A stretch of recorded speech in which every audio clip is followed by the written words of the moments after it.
EP. Case പ്രതികൾക്ക് വാരിക്കോരി parole നൽകിയതിനെതിരെ പ്രതിപക്ഷം നൽകിയ അടിയന്തര പ്രമേയത്തിന് അനുമതി നിഷേധിച്ചു. അടിയന്തര പ്രാധാന്യമില്ലെന്ന് വ്യക്തമാക്കിയാണ് സ്പീക്കർ അനുമതി നിഷേധിച്ചത്. വിഷയദാരിദ്ര്യം കൊണ്ടാണ് പ്രതിപക്ഷം നോട്ടീസ് നൽകിയതെന്ന് എം പി രാജേഷ് സഭയിൽ പറഞ്ഞു. തത്സമയ ദൃശ്യങ്ങളിലേക്ക്. അടിയന്തര പ്രമേയത്തിന്റെ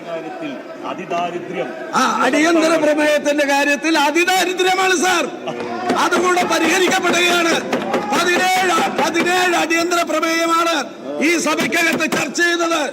അതെല്ലാവർക്കും അറിയാം സാർ. എന്റെ വിഷയം ഇതാണ്: സംസ്ഥാനത്തെ ഗ്രാമപഞ്ചായത്ത്, മുനിസിപ്പാലിറ്റി, കോർപ്പറേഷനുകളുടെ തനത് വരുമാനം വർദ്ധിപ്പിക്കുന്നതിന് വേണ്ടി കേരള പഞ്ചായത്ത് മുനിസിപ്പാലിറ്റി കെട്ടിട നിർമ്മാണ ചട്ടങ്ങൾ പ്രകാരം തദ്ദേശ സ്വയംഭരണ സ്ഥാപനങ്ങൾ ഈടാക്കുന്ന അപേക്ഷാ fees, permit fees, lay out അപ്രൂവലിനുമുള്ള സ്ക്രൂട്ടിനി ഫീസ് എന്നിവയുടെ നിരക്ക് 10/4/2023 മുതൽ പ്രാബല്യത്തിൽ വർദ്ധിപ്പിക്കുവാൻ സംസ്ഥാന സർക്കാർ ഉത്തരവിറക്കിയിരുന്നു.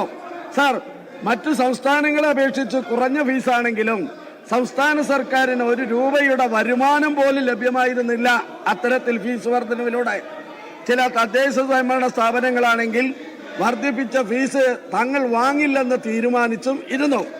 ഇത് സംബന്ധിച്ച് തദ്ദേശ സ്വയംഭരണ സ്ഥാപനങ്ങളിൽ നിന്നും കെട്ടിട നിർമ്മാണ ഉടമകളിൽ നിന്നും നിരവധി പരാതികൾ ഉയർന്നു വന്നിരുന്നു.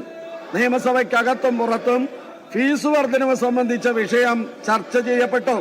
സാർ, ജനപക്ഷ സർക്കാർ എന്ന നിലയിൽ ഇടതുപക്ഷ ജനാധിപത്യ മുന്നണി സർക്കാർ വർധനവിന്റെ 60% പിൻവലിച്ചുകൊണ്ട് 1/8/2024 മുതൽ പ്രാബല്യത്തിൽ കുറവ് വരുത്തുകയും ചെയ്തിരുന്നു. 10/4/2023 മുതൽ പ്രാബല്യത്തിലുണ്ടായിരുന്ന നിരക്ക് പ്രകാരം അപേക്ഷാ ഫീസ്, പെർമിറ്റ് ഫീസ് എന്നിവ ഒടുക്കിയവർക്ക് നിശ്ചയിച്ച നിരക്കിനേക്കാൾ അധികം ഈടാക്കിയ തുക തിരികെ നൽകുന്നതിന് തദ്ദേശ സ്വയംഭരണ സ്ഥാപനങ്ങൾക്ക് അനുമതി നൽകുകയും ചെയ്തിരുന്നു. സാർ, തദ്ദേശ സ്വയംഭരണ സ്ഥാപനങ്ങളുടെ തനത് ഫണ്ടിൽ ലഭ്യത അനുസരിച്ച് പരമാവധി നേരത്തെ, എന്നാൽ 2025 മാർച്ച് 31 മുൻപായി അധികമായി ഈടാക്കിയ പെർമിറ്റ് ഫീസും അപേക്ഷാ ഫീസും തിരികെ നൽകേണ്ടതാണെന്നും സംസ്ഥാന സർക്കാർ നിർദ്ദേശിക്കുകയും ചെയ്തു. സാർ, സമയത്തിനകം അപേക്ഷ സമർപ്പിക്കാൻ കഴിയാതിരുന്നവരുടെ ആവശ്യം പരിഗണിച്ച് സംസ്ഥാന സർക്കാർ റീഫണ്ടിനുള്ള നേരത്തെ നിശ്ചയിച്ചിരുന്ന സമയപരിധി 30/9/2025 വരെ പിന്നീട് ദീർഘിപ്പിച്ച് നൽകിയിരുന്നതാണ്. സാർ, അപേക്ഷകർക്ക് തിരിച്ചു നൽകേണ്ട തുക കൈവശം വെച്ചിരിക്കാൻ തദ്ദേശ സ്ഥാപനങ്ങൾക്ക് അധികാരമില്ലെന്നിരിക്കെ പല തദ്ദേശ സ്ഥാപനങ്ങളും സെക്രട്ടറിമാരും അധികമായി ഈടാക്കിയ പെർമിറ്റ് ഫീസ് നാളിതുവരെ തിരിച്ചു നൽകിയിട്ടുമില്ല. സാർ, സർക്കാർ നിർദ്ദേശമുണ്ടായിട്ടും നൽകാൻ തയ്യാറാകാത്ത തദ്ദേശ സ്വയംഭരണ സ്ഥാപനങ്ങൾ ഏതൊക്കെയാണെന്ന് പരിശോധിച്ച് തുടർ നടപടി സ്വീകരിക്കാൻ സർക്കാർ തയ്യാറാകണമെന്ന വിഷയത്തിൽ ഞാൻ ശ്രദ്ധ ക്ഷണിക്കുന്നു. ബഹുമാനപ്പെട്ട തദ്ദേശ സ്വയംഭരണ എക്സൈസ് പാർലമെന്ററി കാര്യ വകുപ്പ് മന്ത്രി, ബഹുമാനപ്പെട്ട അംഗങ്ങളോട് ഒരു കാര്യം, വളരെ ജനങ്ങൾക്കിടയിൽ ഏറ്റവും പ്രശ്നമായ ഒരു വിഷയമാണ് ബഹുമാനപ്പെട്ട അങ്ങ് ഉയർത്തിയത്. നിങ്ങൾക്ക് ഉത്തരം കേൾക്കണ്ടേ? നിങ്ങൾ കൂടി ഉയർത്തിയ വിഷയമാണ്. യെസ്, ബഹുമാനപ്പെട്ട മിനിസ്റ്റർ. Yes, minister please. അടിയന്തര പ്രമേയത്തിന് ചർച്ച ചെയ്യില്ല എന്ന് ഉറപ്പ്, ചർച്ച ചെയ്യാൻ കൊള്ളാവുന്ന, അതിന് യോഗ്യമായ ഒരു വിഷയമല്ല എന്ന് ഉറപ്പുള്ളത് കൊണ്ടാണ് ഇന്നലെ തന്നെ അങ്ങ് പറഞ്ഞതുപോലെ പ്ലാക്കാർഡും ബാനറുമായിട്ട് അവർ വന്നിരിക്കുന്നത്. ഇന്നലെ തന്നെ തയ്യാറാക്കി വെച്ചിരിക്കുകയാണ്.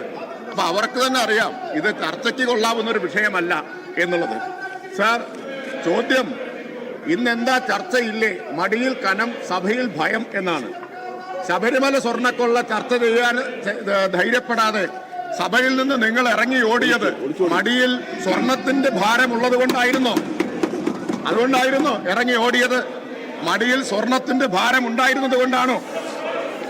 സാർ, ഇന്ന് കേരളം മുഴുവൻ ചർച്ച ചെയ്യുന്നത് ഇന്നലത്തെ കേന്ദ്ര ബജറ്റിൽ കേരളത്തോട് കാണിച്ച ക്രൂരമായ അവഗണനയാണ്. ഞങ്ങൾ ഇതുവരെ പറഞ്ഞ കാര്യങ്ങൾ ശരിയാണ് എന്ന് എല്ലാവർക്കും സമ്മതിക്കേണ്ടി വന്നിരിക്കുന്നു. എല്ലാ മാധ്യമങ്ങളും മുഖപ്രസംഗം എഴുതിയിരിക്കുകയാണ്. ആ ദിവസമാണ് പ്രതിപക്ഷം ഒരു നോൺ ഇഷ്യൂ ഉയർത്തിക്കൊണ്ടുവന്ന് BJPയെ സഹായിക്കാൻ ചർച്ച വഴിതിരിച്ചുവിടാൻ ശ്രമിക്കുന്നത്. നിങ്ങൾക്ക് BJPയെ സഹായിക്കണം. നിങ്ങളും BJPയും ചേർന്ന് ഇത്രകാലം പറഞ്ഞതെല്ലാം തെറ്റാണ്.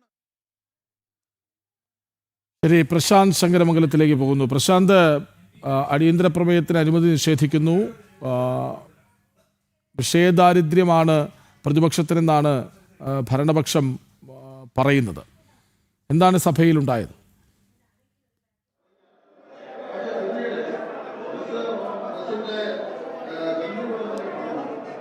കൃഷ്ണരാജ്, സഭയിൽ ഇപ്പോഴും പ്രതിപക്ഷ പ്രതിഷേധം തുടരുന്നൊരു സാഹചര്യമാണുള്ളത്. പ്രതിപക്ഷാംഗങ്ങൾ സ്പീക്കറുടെ ഡയാസിന് മുന്നിലേക്ക് എത്തുകയും പ്ലക്കാർഡുകളും ബാനറുകളും അടക്കം ഉയർത്തിപ്പിടിച്ചുകൊണ്ട് പ്രതിഷേധിക്കുന്നൊരു സാഹചര്യമാണ് നിലവിലുള്ളത്. മുദ്രാവാക്യങ്ങളടക്കം മുഴക്കിക്കൊണ്ടാണ് സഭാ നടപടികളെ അടക്കം തടസ്സപ്പെടുത്തിക്കൊണ്ടുള്ള പ്രതിഷേധം ശക്തമായി തന്നെ പ്രതിപക്ഷത്തിൻ്റെ ഭാഗത്തു നിന്നും തുടരുന്നൊരു സാഹചര്യമാണ് നിലവിലുള്ളത്.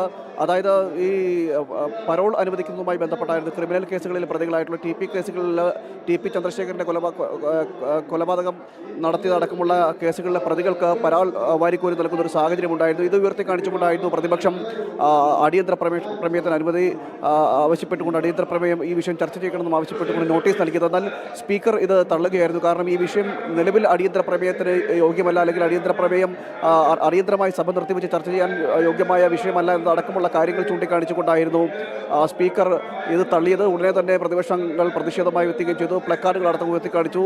വിഷയം ചർച്ച ചെയ്യാൻ ധൈര്യമില്ല എന്നതടക്കമുള്ള ചൂണ്ടിക്കാണിച്ചുകൊണ്ടുള്ള പ്ലക്കാർഡുകളാണ് ഇത് ഉയർത്തിപ്പിടിച്ചത്. തുടർന്ന് സ്പീക്കർ തന്നെ രംഗത്തെത്തിയിരുന്നു. അതായത് ഈ വിഷയം ഉടൻ തന്നെ സ്പീക്കർ തള്ളിയ ഉടനെ തന്നെ പ്ലക്കാർഡ് ഉയർത്തിപ്പിടിച്ചത് കൊണ്ട് തന്നെ പ്രതിപക്ഷാംഗങ്ങൾക്കറിയാം, നേരത്തെ തന്നെ തയ്യാറാക്കിയതാണ്. ഇത്തരത്തിൽ വിഷയം ചർച്ച ചെയ്യില്ല എന്നതടക്കമുള്ള കാര്യങ്ങൾ പ്രതിപക്ഷത്തിന് അറിയാം എന്നതടക്കം ഉള്ള കാര്യങ്ങൾ പറയുകയും ഇതറിഞ്ഞുകൊണ്ടാണ് ഈ വിഷയം ഉന്നയിച്ചത് എന്നതടക്കമാണ് തുടർന്ന് സ്പീക്കർ പറഞ്ഞത്. ഇതോടുകൂടി തന്നെ പ്രതിപക്ഷം ഈ വിഷയത്തിൽ പ്രതിപക്ഷ നേതാവും ഈ വിഷയത്തിൽ പ്രതികരിച്ചുകൊണ്ട് രംഗത്തെത്തിയിരുന്നു. കാരണം ഇത്തരത്തിലുള്ള കേസുകളിൽ TP ചന്ദ്രശേഖരൻ്റെ അടക്കം കൊലപാതകം നടത്തിയിരിക്കുന്ന കേസുകളിലെ പ്രതികൾ 20-ലധികം വർഷം തടവിന് ശിക്ഷിക്കപ്പെട്ട കേസുകളിലെ അടക്കം പ്രതികൾ ഈ കൂട്ടത്തിലുണ്ട്. അവർക്കെല്ലാം വാരിക്കോരി നൽകുന്നത്, പരോൾ നൽകുന്നത് എന്ത് നീതിയാണ്, എന്ത് ന്യായമാണ്?